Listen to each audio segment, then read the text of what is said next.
اعوذ باللہ من الشیطان الرجیم بسم اللہ الرحمن الرحیم۔ پیارے بچوں، السلام علیکم ورحمۃ اللہ وبرکاتہ۔ آج ہم سورہ احزاب الدرس الاول ب میں 4 ٹاپکس پڑھیں گے۔ نمبر 1، اہل ایمان کو اللہ کی تائید و نصرت کیسے حاصل ہوئی؟ آزمائش کی گھڑیوں میں اہل ایمان کا کیا طرز عمل تھا؟ منافقین کا طرز عمل کیا تھا آزمائش کی گھڑیوں میں، یعنی جنگ احزاب کے دوران منافقین کا کیا طرز عمل تھا؟ چوتھا ہے المعوقین سے کیا مراد ہے؟ تو سب سے پہلے فرسٹ کوشچن شروع کرتے ہیں، اہل ایمان کو اللہ کی تائید و نصرت۔ لیکن اس سے پہلے بچوں میں آپ کو بتاتی چلوں کہ اگر اس دوران آپ لوگوں کو کسی بات کی سمجھ نہ آئے یا آپ کے ذہن میں کوئی کوشچن ہے تو اپنی نیٹ کاپی پہ وہ بات، وہ کوشچن لے کے جب آپ لوگ اسکول آئیں گے تو انشاءاللہ کلاس میں اس کو ڈسکس کریں گے۔ پہلا سوال ہے درسی کتاب میں پیج نمبر 63، غزوہ احزاب میں اہل ایمان کو اللہ کی تائید و نصرت کیسے حاصل ہوئی؟ سب سے پہلے آپ کو میں بتا دوں، تائید کا مطلب ہے حمایت، یعنی اللہ تعالیٰ کی طرف سے حمایت۔ نصرت مدد کو کہتے ہیں کہ اللہ تعالیٰ کی حمایت اور مدد مسلمانوں کو کیسے حاصل ہوئی؟ سورہ احزاب میں اللہ تعالیٰ فرماتا ہے، مومنوں اللہ کی اس مہربانی کو یاد کرو جو اس نے تم پر اس وقت کی جب فوجیں تم پر حملہ کرنے کو آئیں تو ہم نے ان پر ہوا بھیجی اور ایسا لشکر نازل کیا جس کو تم نہیں دیکھ سکتے تھے، اور جو کام تم کرتے ہو اللہ اس کو دیکھ رہا ہے۔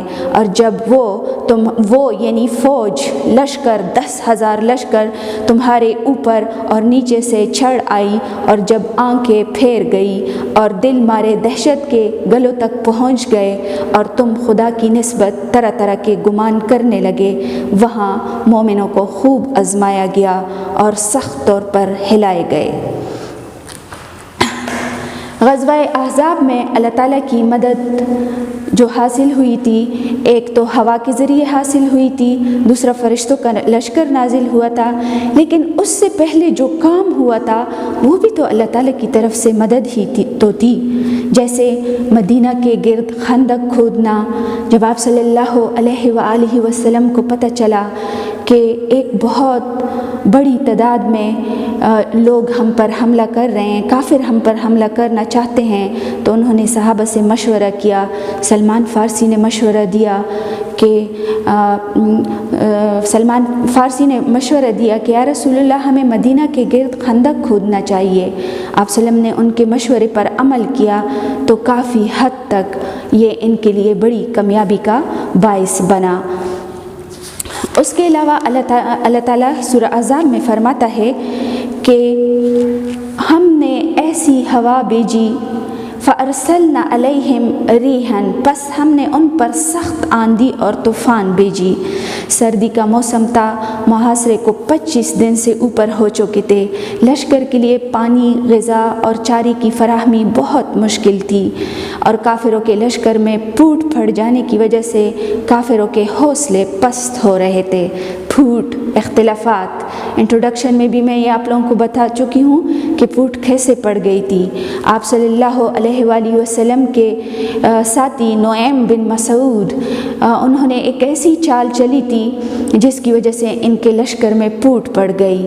بنو قریظہ کو کہا کہ تمہارے جوانوں کو قتل کر دیا گیا تھا، تو آپ مشرکین سے ان کا بدلہ لے لیں، اور مشرکین کو کہا کہ آپ لوگوں نے جو بنو قریظہ کے نوجوانوں کو قتل کر دیا تھا تو یہ تو ابھی آپ لوگوں سے بدلہ لیں گے، تو اس طرح پھوٹ پڑ گئی تھی۔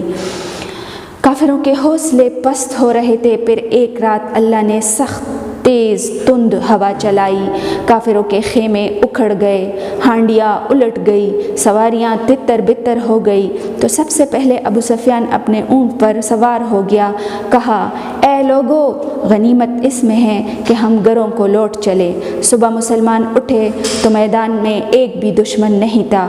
آپ صلی اللہ علیہ وسلم نے اس دوران فرمایا، اب قریش کبھی بھی تم پر چڑھائی نہیں کریں گے، بلکہ تم ان پر چڑھائی کر سکو گے۔ پھر اللہ تعالیٰ نے سورہ احزاب میں دوسری مدد کا اعلان فرمایا، وَجُنُودًا لَمْ تَرَوْهَا، اور ایسا لشکر جن کو تم نہیں دیکھ سکتے تھے، یعنی اللہ تعالیٰ نے ایک ایسا لشکر بھیجا جن کو کوئی بھی نہیں دیکھ سکتا تھا۔ یہاں پہ مجھے ایک شعر یاد آ رہا ہے، میں آپ لوگوں کے ساتھ شیئر کرنا چاہتی ہوں، آپ لوگ بھی اس کو لکھ سکتے ہیں۔ ہر گام پر فرشتوں کے لشکر ہو ساتھ ساتھ، ہر گام پر فرشتوں کے لشکر ہو ساتھ ساتھ، ہر موڑ پر تمہاری حفاظت کرے خدا۔ تو اللہ تعالیٰ نے فرشتوں کا ایک ایسا لشکر بھیجا جس کو کوئی دیکھ نہیں سکتا تھا۔ اللہ نے مسلمانوں کی مدد کے لیے فرشتے بھیجے، یہ فرشتوں کا ایک ایسا لشکر تھا جو کوئی بھی نہیں دیکھ سکتا تھا، لیکن فرشتوں نے اللہ کی مدد سے کافروں کو مار بھگایا اور عبرتناک شکست سے دوچار کیا۔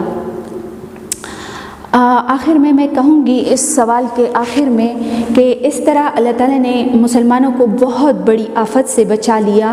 یہودیوں اور منافقوں نے جو چال چلی تھی، اللہ تعالیٰ نے ان کو منہ توڑ جواب دے دیا۔ کافر مسلمانوں کا کچھ نہ بگاڑ سکے، خود خوفزدہ ہو کر بھاگ گئے، منافق شرمندہ ہوئے، یہودیوں کو قتل کر دیا گیا، مسلمانوں کے سارے عرب میں دھاک بیٹھ گئی۔ اب ہم آتے ہیں دوسرے سوال کی طرف، آزمائش کی گھڑیوں میں اہل ایمان کا کیا طرز عمل تھا؟ اہل ایمان آپ صلی اللہ علیہ وسلم کے وہ پکے سچے ساتھی جو ذرا بھی نہیں گھبرائے۔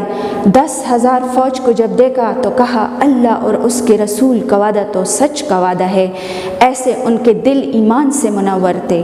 تو ان کے بارے میں پڑھتے ہیں، اللہ تعالیٰ فرماتا ہے قرآن میں کہ اس آزمائش کے دوران مومنوں کو سخت آزمایا گیا، اور زلزلوا زلزالاً کا لفظ استعمال کیا ہے کہ ان کو ہلایا جلایا گیا، لیکن وہ اپنے وعدے میں بالکل سچے تھے، پورے اترے اپنے وعدے پر، ذرا بھی نہیں ہلائے، ذرا بھی نہیں گھبرائے۔ تو آئیے اس کو پڑھتے ہیں۔ یہودیوں کی سازش سے عرب کے قبائل اور قریش نے مدینہ پر احزاب کی شکل میں بھرپور حملہ کرنا چاہا۔ قرآن نے اس کو اس طرح بیان کیا ہے کہ انہوں نے تم پر اوپر کی طرف سے اور نیچے کی طرف سے حلہ بول دیا، مارے دہشت کے تمہاری آنکھیں نکل آئی، کلیجے منہ کو آ گئے، اور تم اللہ کے بارے میں طرح طرح کے گمان کرنے لگے۔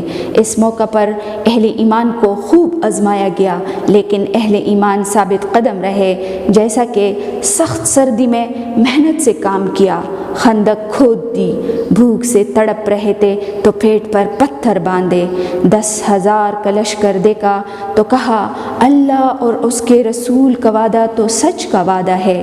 جب منافقین نے افواہیں پھیلائی تو ان کے افواہوں میں نہیں آئے، اپنی کم تعداد سے بالکل بھی نہیں گھبرائے، عاشقان رسول میدان جنگ میں بالکل ڈٹے رہے، ثابت قدم رہے، اور کسی لمحے بھی آپ صلی اللہ علیہ وسلم کا ساتھ نہیں چھوڑا۔ خوف و ہراس ان کے نزدیک بھی نہیں گزرا۔ دشمنوں کا جرت اور بہادری سے مقابلہ کیا، لیکن اللہ نے ہواؤں اور فرشتوں کے ذریعے جنگ ختم کر دی۔ جب منافقین نے کہا یہاں تمہارے لیے کوئی مقام نہیں، اپنے گھروں کو لوٹ چلو، تو وہ ان کی باتوں میں ذرا بھی نہیں آئے، عظیم صبر و تحمل کا مظاہرہ کیا۔ اللہ تعالیٰ نے پھر انہیں عظیم فتح سے ہمکنار کیا۔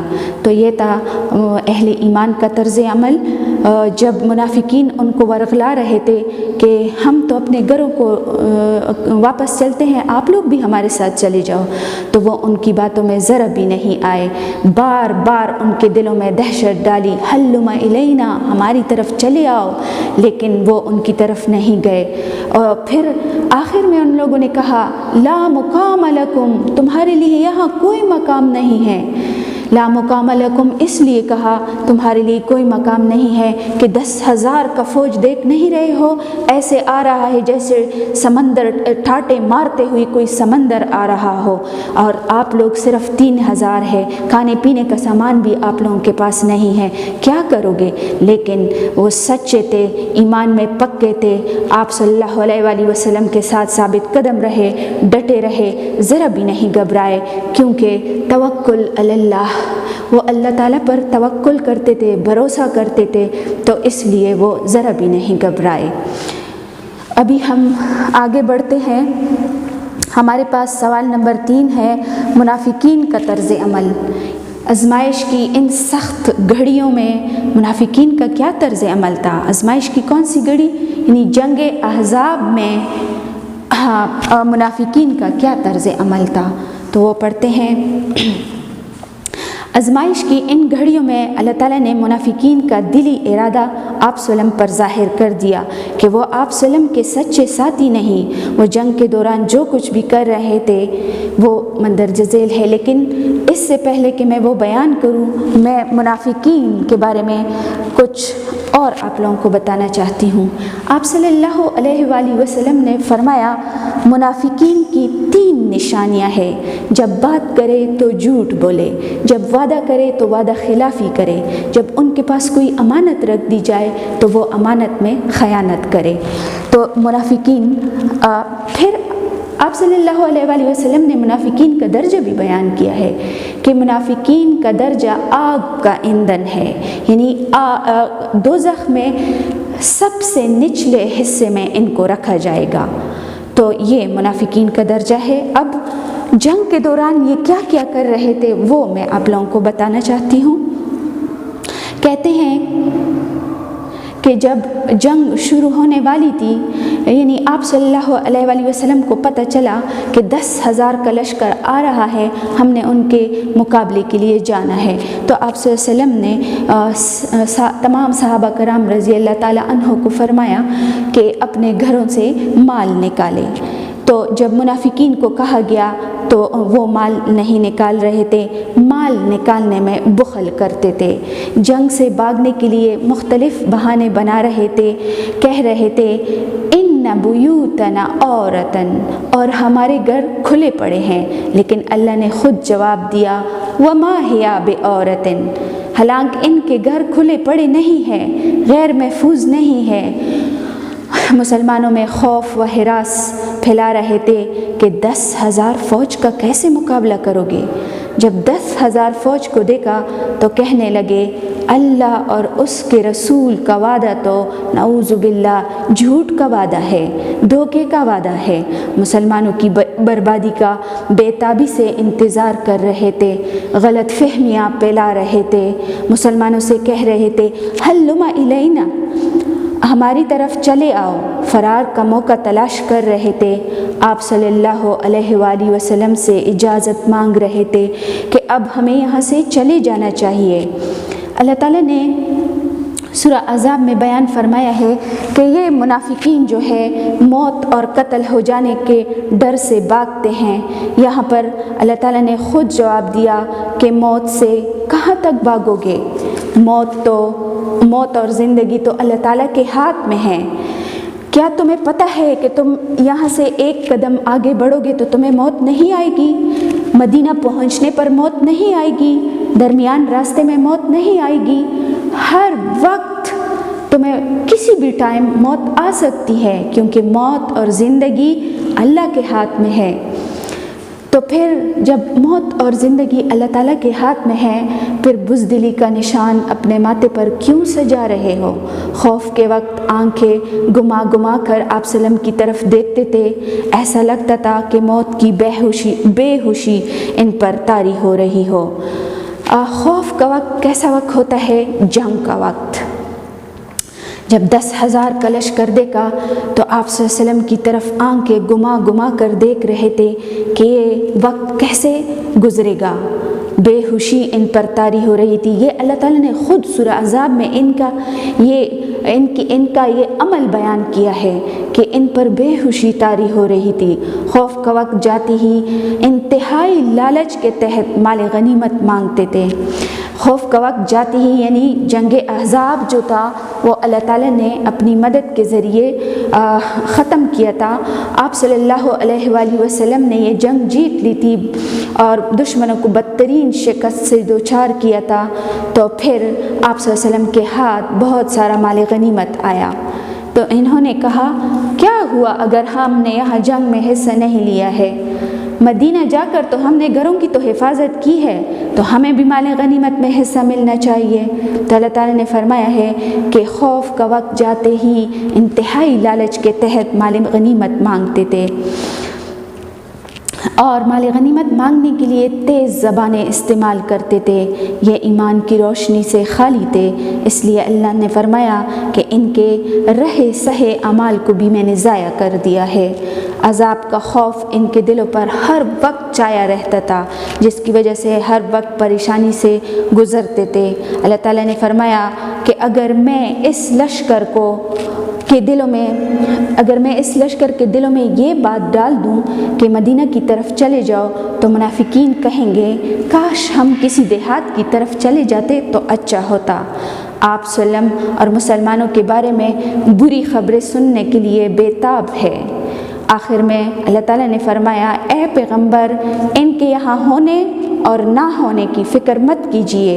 یہ اگر آپ صلی اللہ علیہ وسلم کے ساتھ ہوتے، یہاں جنگ میں موجود ہوتے تو نہ لڑتے لیکن بہت کم۔ ابھی میں آپ لوگوں کو بتاتی ہوں کہ نہ لڑتے لیکن بہت کم کیسے ان کی لڑائی ہوتی۔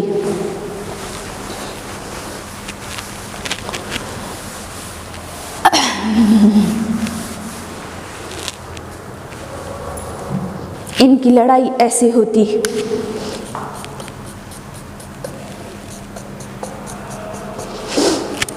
جیسے یہ مسلمانوں کا فوج ہے اور یہ کافر ہیں، تو پہلے جب لڑائی ہوتی تھی تو یا تو ایک آتا، آپس میں لڑائی کرتے، جو گر جاتا وہ ہار جاتا اور دوسرا واپس چلا جاتا۔ اس طرح لڑائی ہوا کرتی تھی، یا دور سے ایک دوسرے پر تیر وغیرہ برساتے تھے، پتھر وغیرہ۔ تو ان کی لڑائی کیسے ہوتی تھی؟ جیسے یہ کافر ہے، یہ مسلمانوں میں یہ منافق ہے، ان کی لڑائی ایسی ہوتی، کافروں کے پاس جاتے اور پھر واپس آتے، پھر کافروں کے پاس جاتے پھر واپس آتے، کیونکہ دلوں میں یہ دونوں جو ہے منافق اور کافر آپس میں دلوں میں ملے ہوئے تھے۔ ان کی لڑائی، اے محمد، ان کے یہاں ہونے اور نہ ہونے کی فکر مت کیجیے، یہ اگر یہاں ہوتے بھی تو نہ لڑتے لیکن بہت کم۔ کیسے لڑائی ہوتی؟ کافروں کی طرف جاتے پھر واپس آتے، پھر جاتے پھر واپس آتے، نہ یہ ان کو نقصان پہنچاتے اور نہ وہ ان کو نقصان پہنچاتے۔ تو اس طرح اللہ تعالیٰ نے ان کا نقشہ یوں کھینچا ہے۔ آخری سوال کی طرف بڑھتے ہیں۔ آخری سوال ہمارے پاس ہے المعوقین۔ المعوقین اصل میں یہی منافقین ہے، یہ جو ابھی آپ لوگوں کے سامنے میں نے بیان کر دی، المعوقین۔ اس کا مطلب ہے رکاوٹیں ڈالنے والے، منع کرنے والے، روکنے والے۔ کس کو؟ مسلمانوں کو۔ ابھی میں نے آپ لوگوں کو بتایا کہ المعوقین کا مطلب ہے منافقین، وہ منافقین جو جنگ احزاب کے دوران رکاوٹیں ڈال رہے تھے، منع کر رہے تھے، روک رہے تھے۔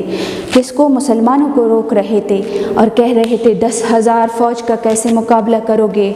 ہلم الینا، جہاں ہم جا رہے ہیں آپ لوگ بھی ہماری طرف چلے آؤ۔ لا مقام لکم، تمہارے لیے یہاں کوئی مقام نہیں ہے۔ اور جب جہاد آپ صلی اللہ علیہ وآلہ وسلم جنگ فتح کر لیتے تھے تو پھر جو ہے تیز زبانوں سے مال مانگتے تھے۔ جب آپ صلی اللہ علیہ وآلہ وسلم ان کو کہتے تھے کہ اس طرح جنگ شروع ہونے والی ہے، اپنے گھروں سے کچھ مال نکالے، تو وہ مال نکالنے میں بخل کرتے تھے۔ یہ وہ منافقین ہیں۔ المعوقین اصل میں منافقین۔ تھوڑا سا اور اس کے بارے میں مزید سن لیجئے۔ آپ صلی اللہ علیہ وسلم نے فرمایا کہ منافق کی 3 نشانیاں ہیں۔ پہلی بھی میں آپ کے ساتھ ڈسکس کر چکی ہوں۔ کون سی؟ جب بات کرے تو جھوٹ بولے، جب وعدہ کرے تو وعدہ خلافی کرے، جب ان کے پاس کوئی امانت رکھ دی جائے تو وہ اس میں خیانت کرے۔ یہ آگ کا ایندھن ہوں گے۔ ٹھیک ہے؟ تو یہ وہ منافقین ہیں جو ابھی میں نے آپ لوگوں کے ساتھ پہلا کویسچن ڈسکس کیا، اصل میں یہ وہی ہے۔ اللہ تعالیٰ نے ان کو دوسرے الفاظ سے یاد کیا ہے، المعوقین، جو خوف خراس پھیلا رہے تھے، جو مسلمانوں کو جہاد سے روک رہے تھے، جو خود بھی اپنے گھروں کو لوٹ رہے تھے، مسلمانوں کو بھی کہہ رہے تھے کہ ہمارے ساتھ لوٹ چلو، تمہارے لیے یہاں کوئی مقام نہیں ہے، اور بری بری خبریں پھیلاتے تھے۔ آپ صلی اللہ علیہ وآلہ وسلم اور ساتھیوں کے بارے میں کان لگائے ہوئے تھے کہ جب یہ لوگ واپس مدینہ پہنچے تو کان لگائے ہوئے تھے کہ کیا ہوا ہوگا جنگ میں، کس کو جیت ملی ہوگی، کون جیت گئے ہوں گے، کون ہار گئے ہوں گے، تو ایسی خبروں کے لیے کان لگائے ہوئے تھے۔ اللہ تعالیٰ نے ان کے بارے میں فرمایا کہ یہ لڑائی میں نہیں آئیں گے لیکن بہت کم۔ آپ صلی اللہ علیہ وسلم اس بات کی فکر مت کیجئے کہ یہ میرے ساتھ جنگ میں نہیں ہے، یہ جنگ نہ لڑتے کیونکہ یہ دلوں میں کافروں کے ساتھ ملے ہوئے ہیں۔ میرے بچوں، ہمارا دوسرا چیپٹر الدرس الاول بے بھی ختم ہو گیا۔ اگر آپ لوگوں کو کوئی بھی بات سمجھ میں نہ آئی ہو، کوئی بھی آپ کے ذہن میں کویسچن ہو، تو آپ اس کو اپنی نیٹ کاپی پر لکھیں۔ جب اسکول کھل جائیں گے تو انشاءاللہ کلاس میں ڈسکس کریں گے۔ Thank you.